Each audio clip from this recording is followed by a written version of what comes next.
and I was chatting, and we said many things, and then an idea came out. Why not do a research about something that really relates to us? And he said, oh, I really like Eurovision. And I said, I don't know why people like Eurovision Song Contest. So we said, let's do a research in our leisure time. Why? Because research can be fun. Because semiotics can be fun. If there is someone who doesn't know what Eurovision is the most seen competition in Europe. It's not the oldest, but the most seen with the most viewers. European Broadcasting Union is the organizer. European Broadcasting Union has nothing to do with European Union. It's a part of it. They have some relation to their different organizations. And some of the questions that we want to answer is Eurovision really a bubble tower? It was created as a bubble tower, as a way to show different cultures, different languages, different traditions. I find that there are three subjects about the research: media consumption, participants, and success, because many people are following some winners like Dana, like Tattoo, or identities and nationalities, and the voter system analysis, and some background. But Israeli gay and the gender identity, the participation in national and international concepts of European identities, the Europeanness, the regionalism and nationalism and alignments, the belonging, the bonds, the representation, the symbolic hierarchies, and the construction of national identities. And for the other side, subject of many of the research that we wrote is about the voter system analysis, most about the political blocks, but also about the cohesive bonds, the cultural output, the public opinion, why if there is a political voting, or for the other side, it's about preferences based in cultural, linguistic, ethnic, and religious differences or similarities. Why works the voting data, the clusters, of course, the friendships, and the cultural proximities in the networks about the Eurovision Song Contest. Okay, we use a mixed methodology. We are using quantitative data with the winning songs, and we are also using qualitative data with the ideas that the followers of the show has given to us, and we can read on YouTube. We don't have many questions yet with answer. We have some of them, but not all of them. So today we really invite you to, if you have any comment or any idea, just to bring us, and we will try to incorporate into the investigation. Yeah. We propose some questions that they don't have an answer yet, so if you find a clue or a way to, just please tell us. That's what we are here, to find some clues about this idea. Okay, the quantitative data, we have some answers and already some material.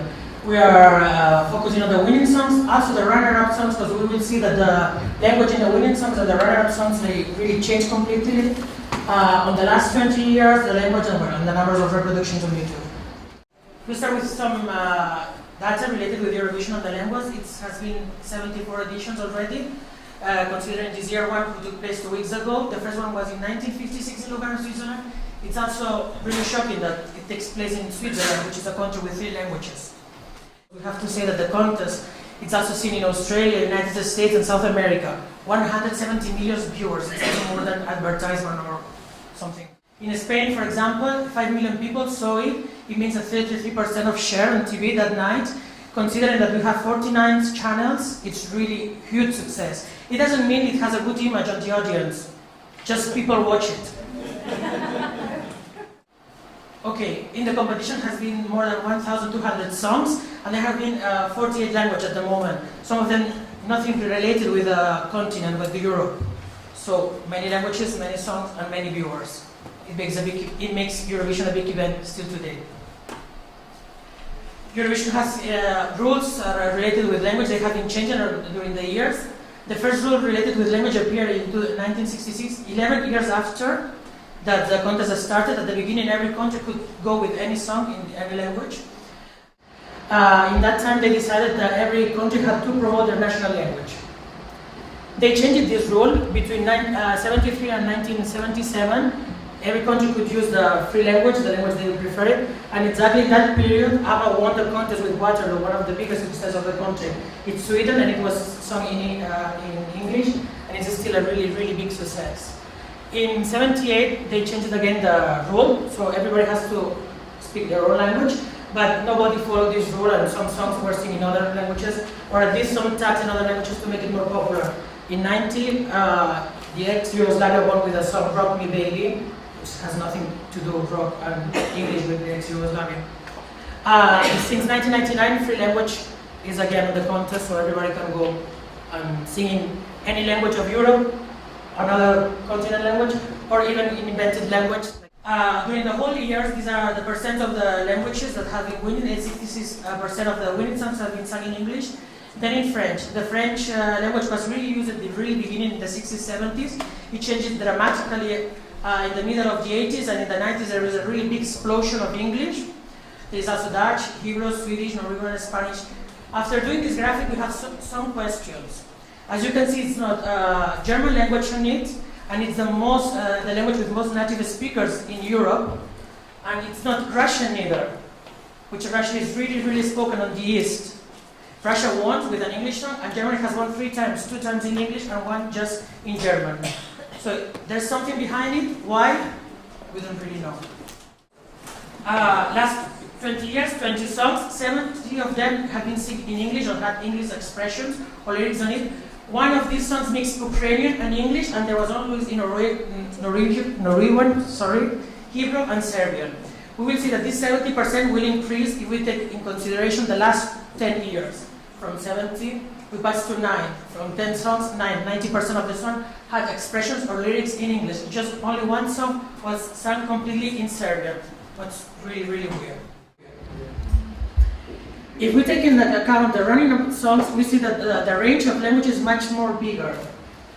There are 9 songs that had English lyrics, 1 song that mixed English, Ukrainian, Russian, German, 1 song who mixed English and Italian, another one who mixed English and Udmurt, and only 1 song was sung in Serbian. It means that for the runner-ups, people really still appreciate the difference of language and the variety of languages that there is in Europe. Not maybe for winning, but they really see like something attractive, as you will see in the comments. Qualitative methodology is still in construction. It's the second stage of the research, but we are already seeing the comments at YouTube, and we are finding some interesting things in the comments that are telling us that the facts are one, but the people think different. About feelings, identity, taste, meanings, performance, opinions, regards, and the understanding or not of the languages that the songs of the Eurovision contest are. So let us remark some parts of some comments that we've found in YouTube. We only have picked 4 songs to give you a representation of all the comments that are on the net right now. The first one is Ukrainian 2007. Berta used 5 different languages in 1 song, and apparently they were just supposed of short sentences like "Let's gonna dance" or the numbers in German. Apparently it has no meaning, the song. It has no sense, just to put some sentence that sounds together fine and has a rhythm. But as we see, people find a hidden meaning. So there's something there. There is a meaning beyond the language, and we just found something like this. I have found my true spirit song.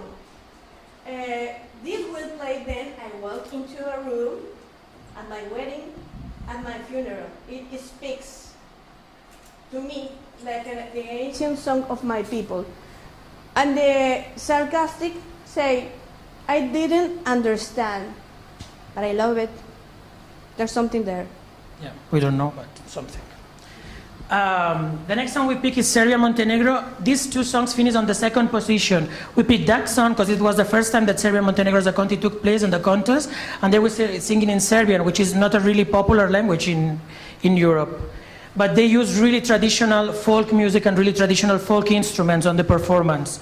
So let's gonna see if the language has an impact on the audience. And we find there is a place to say hello and send greetings to each other. But we also find that there is something about beautiful.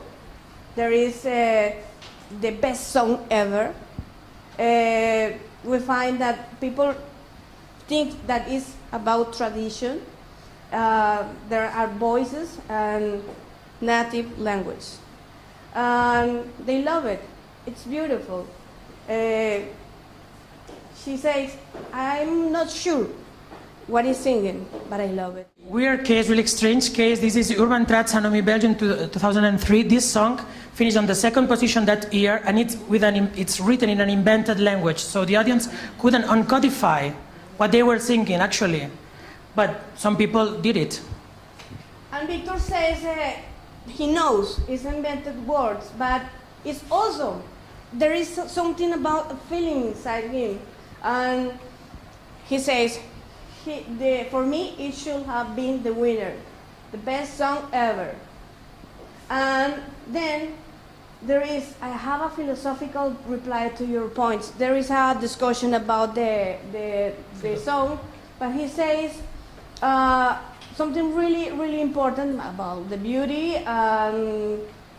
He's remembering the song that happened 10 years ago, and he says that many things are really important. I actually remember the vocals being worse than they were, but I prefer a great song with no crystal refined vocals as long as they are in tune, which these guys perfectly are. You are being very nitpicky because someone else was saying, what's going on with this sound?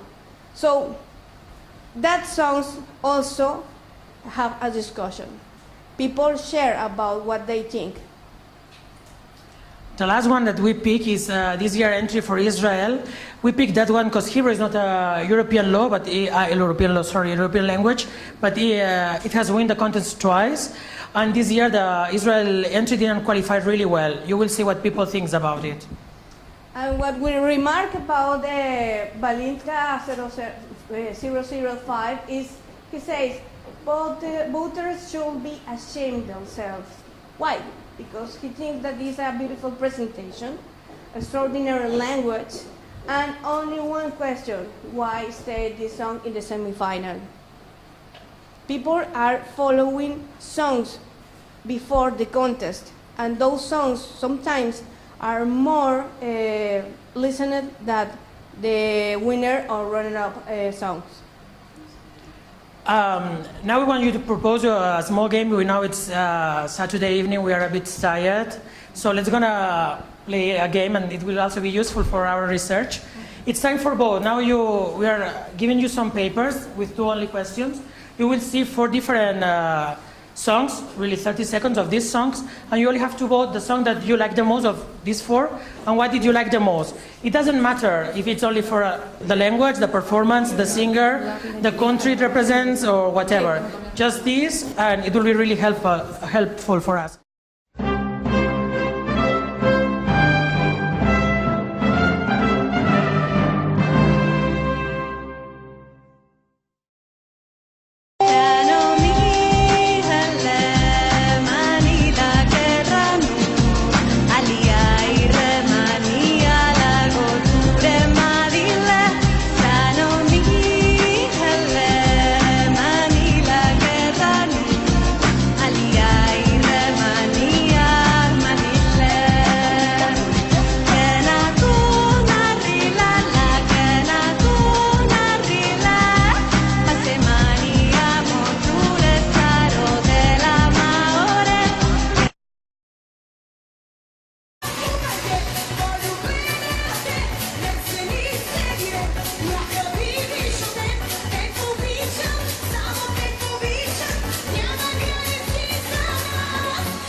The first one that you saw with the hands like this in Belgium, it was a song without language at all. It was an invented language. They finished the second one. The third one we picked, they speak 12 languages in one song. They were saying, yo te quiero, I love you, in 12 different languages. The third one was a normal English song, and the last one we picked it because of la la la la la, because we are really focusing on also cheating chorus, that if it's making more appealing or not. That's the purpose of this 4 songs, is not just another one. Okay, I hope you had fun, you enjoyed it, and thank you very much for listening to us. Buenas tardes. Buona tarde. Good afternoon.